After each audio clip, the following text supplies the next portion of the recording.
பா எங்க காலேஜ்ல ஒரு ப்ராஜெக்ட் பா. அவங்க உங்க பேரண்ட்ஸ் கிட்ட few questions கேட்க சொல்லிருக்காங்கப்பா. உங்ககிட்ட கேக்கட்டாப்பா? ஓ எஸ். உங்க முழு பேர் என்னப்பா? ராஜேஷ் சின்னசாமி. ஸ்கூல் படிக்கும்போது அப்பவும் ராஜேஷ் சின்னசாமி. உங்களுக்கு எவ்வளவு ஃப்ரெண்ட்ஸ்ப்பா? ஸ்கூல் படிக்கும்போது நிறைய ஃப்ரெண்ட்ஸ். காலேஜ் வந்ததுக்கு அப்புறம் அதை விட கொஞ்சம் அதிகம். இப்போ பிசினஸ்ல நிறைய ஃப்ரெண்ட்ஸ் இருக்காங்க. உங்க ஃப்ரெண்ட்ஸ் எல்லாம் இன்னும் மெயின்டைன் பண்றீங்களா? ஆல்மோஸ்ட் சம் ஃப்ரெண்ட்ஸ் டெய்லி கூட ஈவினிங்ல நாங்க மீட் பண்றோம் இல்லையா, எந்த ஃப்ரெண்ட்ஸையும் நான் மிஸ் பண்றதே இல்ல. நம்ம இந்த வீட்ல எத்தனை வருஷமா இருக்கோம்? எங்க அப்பா இங்கதான் பிறந்தாரு. மொத்தம் 3 ஜெனரேஷனா இந்த ஒரே வீட்ல தான் இருக்கோம். உங்க ஹெல்த் கரெக்டா மெயின்டைன் பண்றீங்களாப்பா? அப்பா ரொம்ப health conscious. Daily 1 hour either walking or yoga or shuttle. 3ல ஏதாவது ஒன்னு டெய்லி பண்ணிடும். தெரியுது இல்லையா, இந்த வயசுலயும் இது வரைக்கும் நோ ஹாஸ்பிட்டலைஸ்ட், நோ சர்ஜரி. அப்பா உங்களுக்கு பிடிக்காத ஒரு விஷயம் மத்தவங்களுக்கு பிடிக்குங்கிறதுக்காக பண்ணிருக்கீங்களா? No chance. மத்தவங்களுக்காக நமக்கு பிடிக்காத விஷயத்த நான் பண்றதே இல்ல. சூப்பர்ப்பா, எல்லா क्वेश्चंस ஓவர். இதே மாதிரி क्वेश्चंस நான் இன்னொருத்தங்க கிட்ட கேட்டிருக்கேன். அவங்க பேசினதை ரெக்கார்ட் பண்ணிருக்கேன். கேக்குறீங்களாப்பா? யாரது? நீங்களே கேளுங்கப்பா. உங்க ஃபுல் நேம் என்னமா? காயத்ரி ராஜேஷ். ஓ அம்மாவா? கல்யாணத்துக்கு முன்னாடி காயத்ரி சுப்பிரமணியம். இப்போ உங்களுக்கு எத்தனை ஃப்ரெண்ட்ஸ் இருக்காங்கம்மா? சுமதி, ஸ்ரீஜா, அனிதா, அவ்வளவுதான். மேரேஜுக்கு முன்னாடி? அப்போ கணக்கே இல்லம்மா. ஸ்கூல் ஃப்ரெண்ட்ஸ், காலேஜ் ஃப்ரெண்ட்ஸ், வீட்டு பக்கத்துல இருக்கிறவங்க நிறைய பேர் இருந்தாங்க.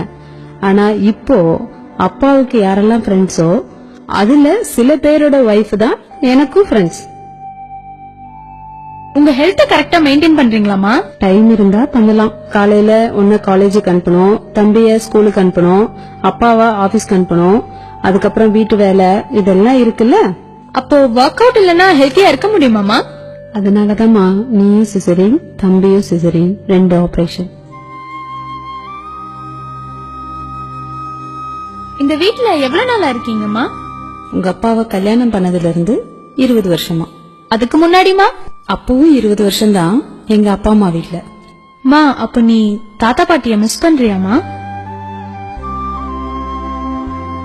உங்களுக்கு பிடிக்காத விஷயத்த யாருக்காகவாவது பிடிச்சு செஞ்சிருக்கீங்களாமா? மேரேஜுக்கு முன்னாடி நான் வெஜிடேரியன். ஸ்கூல்ல ஃப்ரெண்ட்ஸ் நான்வெஜ் கொண்டு வந்தா கூட தள்ளி போயிடுவேன். பார்க்கவும் பிடிக்காது, தொடவும் மாட்டேன். ஆனா இப்போ உங்க அப்பாக்காக நான்வெஜ் சமைக்கிறேன். என்னாச்சுப்பா? அதை தொட்டு சமைக்க பிடிக்காது. பட் உங்க அப்பாவுக்காக அதை தொட்டு சமைக்க பிடிக்காது. பட் உங்க அப்பாவுக்காக. அவள்தான் நமக்கு உலகம். அவளோ தன் தாய் வீட்டின் கதவு தட்டும் ஓசையை கூட பள்ளி சத்தத்தில் தான் உணர்கிறாள். அவள் வாழ்ந்த வீட்டுக்கும் வாழ்க்கைப்பட்ட வீட்டுக்கும் இடையில் மழை, வெயில், காற்று, வானம், பூமி, பறவை, கனவுகள், தோழிகள், குலதெய்வமும் கூட மாறித்தான் போய்விட்டன. அவளது ஒரு கண்ணில் சூரியன், ஒரு கண்ணில் நிலவு, 2 விழிகளையும் மூடி அவள் உறங்கியதே இல்லை. அவளது ஒரு மார்பில் தாய்ப்பால், ஒரு மார்பில் காமத்துப்பால், 2க்கும் இடையில் அவள் இதயம் அவளுக்காக துடித்ததே இல்லை. அவளது பெயரில் பாதி இப்போது கணவனுடையது. அவளது உயிரில் பாதி இப்போது குழந்தைகளுடையது. அவளின்றி அசையாது ஓரணுவும்.